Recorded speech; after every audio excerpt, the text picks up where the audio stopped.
This week we are drilling single leg takedowns, and I've done a lot of practice with the single leg takedowns, but I'm always trying to perfect my timing, perfect my entries, getting more confident with my stand-up.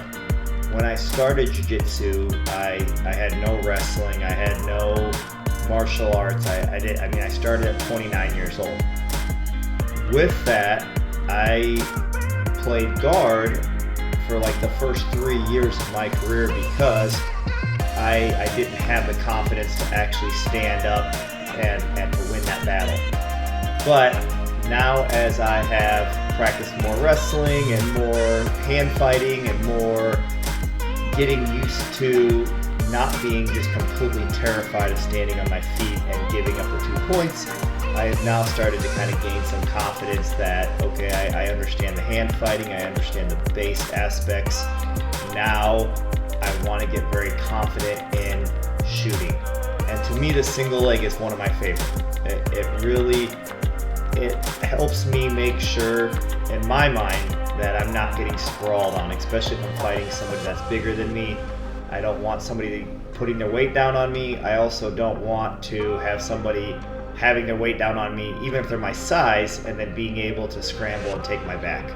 To me, in Jiu-Jitsu, the most important thing is to try to make sure that you don't get your back taken. I think that taking the back is, at least in my journey right now, the best play, right? Like, I'm always looking to get the back.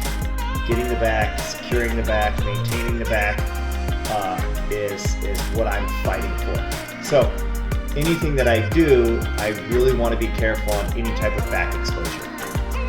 That's why the single leg is to me, my favorite submission to set things up. You can set the single leg up and you can pull guard. You could set the single leg up and you can chase the back. You could set the single leg up and just get the 2 points. There's a lot of things that I feel like you could play safe with and not lose a whole lot. So I'm just trying to work on snatching,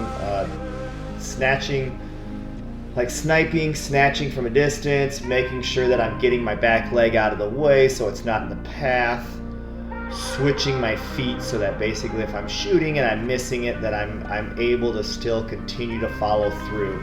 The big thing, especially like if you watch Tristan's wrestling, it's not the shot that always works, but it's the reshot. So if you are going to start drilling, if you are going to start wrestling, one, you need to get good at your first setup, right? Like, so for me, I really want to get good at single legs. I got really good on a certain side and a certain feel of dropping that.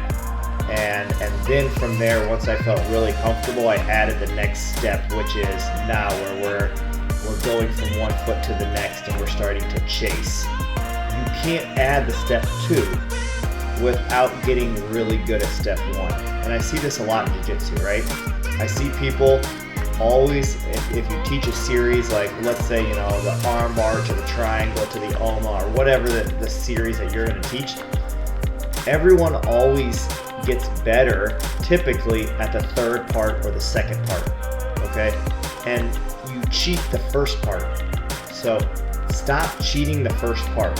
Really work hard on getting the really, really good details in the foundation, right? How are you dropping your knees? How are you switching your hips?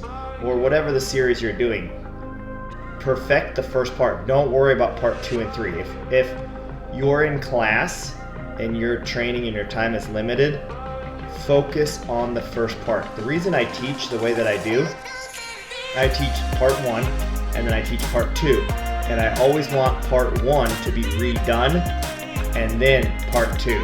That way, by the time you get to part 1, or you get to part 2, and then you get to part 3, or maybe part 4, you have repeated part 1 every time along the way so that you should be the best at part 1.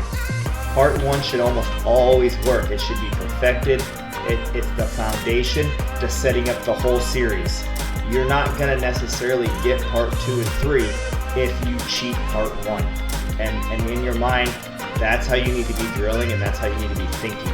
So right now, I'm thinking, where's Brandon's hands on me? Or am I popping them up in the air? Is my entry good? Am I, keeping my eyes where they need to be? Am I focusing on what I need to be focusing on? Is my entry explosive enough? Like, all those things I'm analyzing, and then I'm gonna start adding part 2, and I'm gonna make sure that they all connect together. So that's really what I'm doing with the single leg here, is getting more reps and really perfecting the foundation, and then adding a little bit more to it. But that's pretty simple. You know, the biggest thing is you got to communicate with your drilling partners, and you got to keep working at it. Follow us for more content in the future.